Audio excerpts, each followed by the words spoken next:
Boa tarde, galera. A gente vai retomar esse conteúdo de biomoléculas.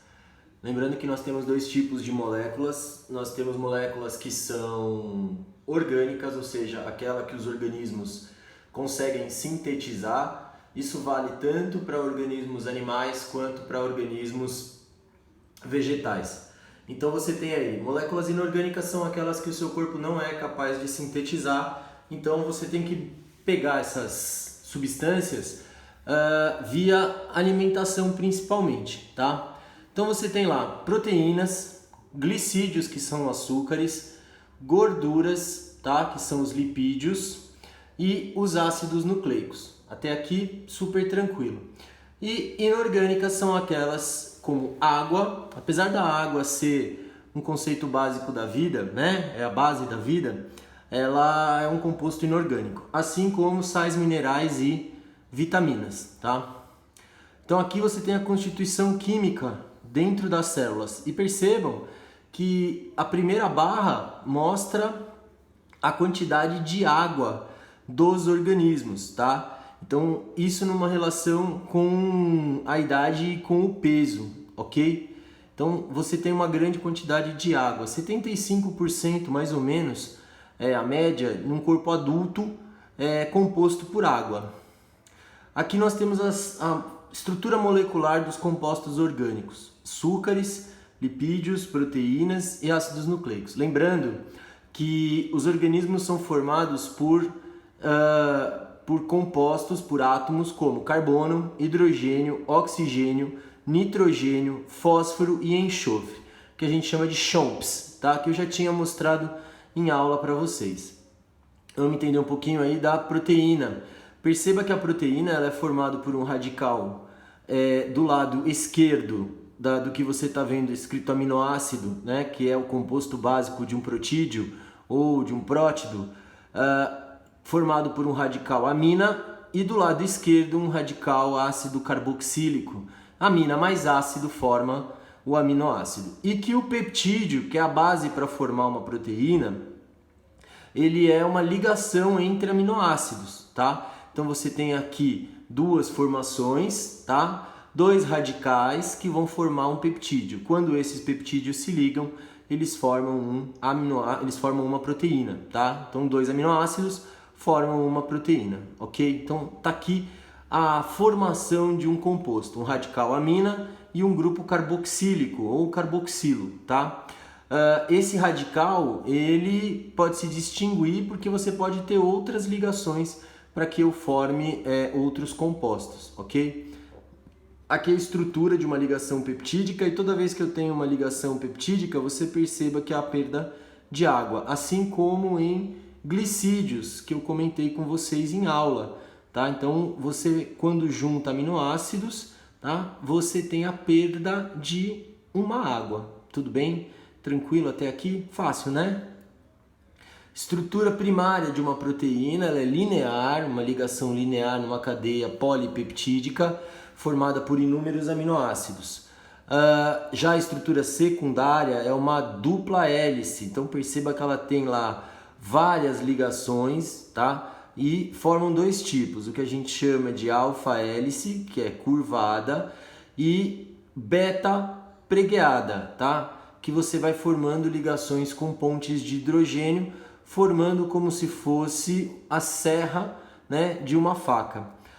A estrutura terciária altamente curvada, tá? Usando ligações que a gente chama de disulfeto, então aí você tem um enxofre associado, e a superligação quaternária que você está vendo super enrolada, formando proteínas que a gente chama de complexas, ok?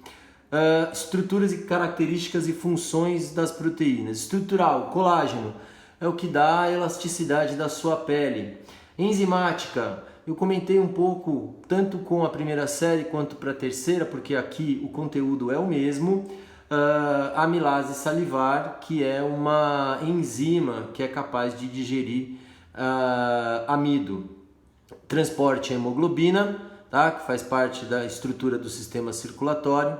Hormonal, a insulina e o glucagon, que são hormônios que estão relacionados ao controle do açúcar no sangue. Movimento, actina e miosina, ok? Que são proteínas contráteis, ou seja, são aquelas que são capazes de fazer sua musculatura contrair e relaxar. E a mais importante agora, foco, né, que são os anticorpos que estão associados à defesa do seu organismo. E aí eu vou postar para vocês uma aula mostrando como que é a função viral, né? Como é que o vírus, já que a gente está falando do Covid-19, como que seu corpo age sobre o Covid. Eu já tinha dado uma palhinha para vocês sobre isso, mas depois eu vou postar uma aula para vocês explicando como isso funciona, tá? Glicídios, que são os açúcares. Monossacarídeos, que são açúcares bem simples. E aí eu tinha mostrado para vocês que eles vão de 3 a 7 carbonos, tá? Que são trioses, tetroses, pentoses, que fazem parte dos ácidos nucleicos, que se juntam aos ácidos nucleicos, ribose e desoxirribose, que fazem parte do DNA e RNA. Os oligossacarídeos, como é o caso da frutose, galactose e a sacarose. E os polissacarídeos, como o amido, a quitina e a celulose, tá? Então aqui você tem a forma linear, ou seja, um conjunto de ligações, como é o caso da glicose, e ali você tem uma exose, tá? De forma cíclica, ou seja, um anel fechado, tá? As pentoses são do mesmo jeito, são monossacarídeos, tá? E aí você tem açúcares de 5 carbonos, que são a ribose e a desoxirribose. Elas têm uma diferença básica, que é a relação com o grupo OH. Então, a ribose apresenta um OH, e você perceba que ele está ali colocado em evidência, enquanto a desoxirribose apresenta apenas um H na sua composição química. E ali os açúcares de 6 lados, manose, galactose e frutose. Perceba que a ligação entre os glicídios, ela é uma ligação entre carbono e oxigênio, tá? Formam duas ligações simples, tá? Que a gente chama de ligação glicosídica, ok? E é essa ligação que é quebrada durante o aquecimento, quando você quer, por exemplo, fazer aquecer uma batata, uma cenoura, que são formadas por glicídios, ok? Que são formadas por sacarídeos, tá? Aqui é a estrutura de um disacarídeo. Percebe, eu já tinha mostrado isso para vocês em aula. Toda vez que eu junto monossacarídeos, como o caso da glicose juntada, eu formo a maltose, mas aí eu tiro uma água. Ah, professor, mas você tinha falado numa outra aula lá da sacarose. Sim, de fato, o tipo de ligação que você realiza aí, você pode formar a maltose ou a sacarose, ok? Tá? Outras características, aí você tem os polissacarídeos, a celulose, tá?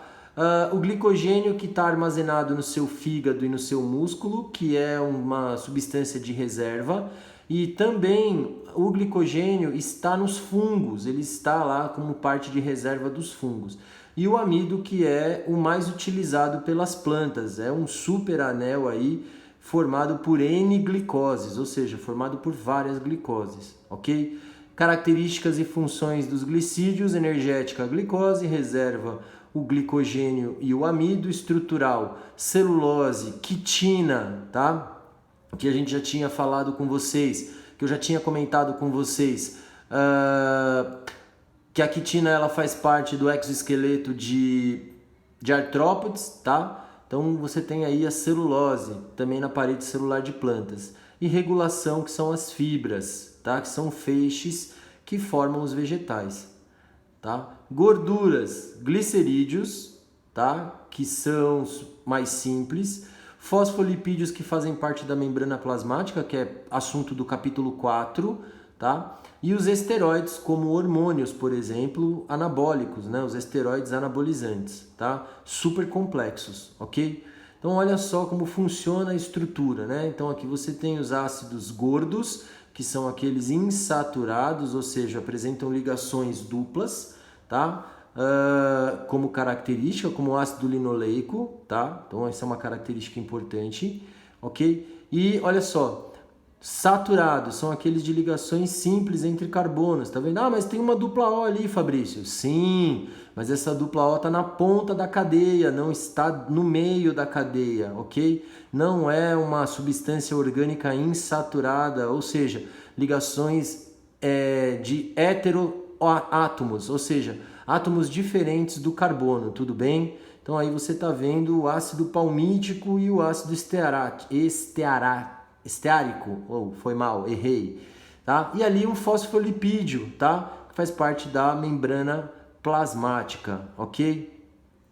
Então lembrando, só os gliceróis, os glicerídeos são mais simples, monoglicerídeo, tá? E aí você tem os triglicerídeos, ok? São gorduras mais densas, assim como os diglicerídeos, tá? Aqui a estrutura, olha lá, mais uma vez, juntou glicerídeos, perde-se água. Por isso que a gordura da vaca lá, quando você come a picanha, ela é mais dura, tá? Enquanto óleos mais simples, ela é mais fluida, como óleo de girassol, óleo de canola e etc, tá? Fosfolipídio, olha só, ele tem uma ponta, a parte superior da cabeça, ela é hidrofílica. A palavra filia significa com afinidade com a água, enquanto a cauda ela é hidrofóbica, ok? Então ela tem aversão à água, então ela empurra a água. Aliás, a água é a única substância que pode passar de um lado a outro da membrana plasmática. Olha ela aí, uma monocamada, a nossa é uma bicamada. Essa micela é a primeira ideia de camada plasmática que existiu. É o primeiro conceito de membrana plasmática que existiu, ok? E aí você tem a bicamada fosfolipídica, que é a mais aceita hoje, chamada de mosaico fluido, ou também teoria de Singer e Nicholson, tá? Colesterol, que é um tipo de lipídio, tá? Que não tem o colesterol bom e o colesterol ruim, o LDL e o HDL. E ali a testosterona. E lembrando que eu disse para vocês, né? A testosterona ela é uma variação da progesterona. Ela só é modificada a partir do acesso do cromossomo Y, que é o cromossomo que dá a característica do sexo masculino. Características e funções dos lipídios. Energética, os glicerídeos, tá? Que são as gorduras mais pesadas. Estrutural, fosfolipídio. Proteção, cera, como tem na planta, por exemplo. E hormonal, testosterona e progesterona, tá? Tudo bem? Olha aí. Ácidos nucleicos, 2 tipos. Ácido desoxirribonucleico, que é o que forma o DNA. E o ácido ribonucleico, que é aquele que forma o RNA, que vai fazer a chamada síntese de proteína, ou também transcrição, tá? Então você tem aí como é um ácido nucleico. Todo ácido nucleico é formado por um nucleotídeo. Todo nucleotídeo é formado por uma base azotada. O que é uma base azotada? Um aminoácido. Um açúcar de 5 lados, que pode ser uma ribose para o RNA e uma desoxirribose para o DNA. E um radical fosfato. Olha ele lá no alto do lado esquerdo, certo? Estrutura. Lembrando que o nucleosídeo ele é diferente do nucleotídeo, tá? Perceba que você tem o nucleosídeo, ele tem o aminoácido mais a pentose, mas não tem o fosfato. Enquanto o nucleotídeo, ele tem o fosfato, a pentose e a base nitrogenada, tudo bem? Nós temos 2 tipos de ácidos nucleicos. As pirimídicas ou pirimidinas, tá? Como a citosina, timina e a uracila.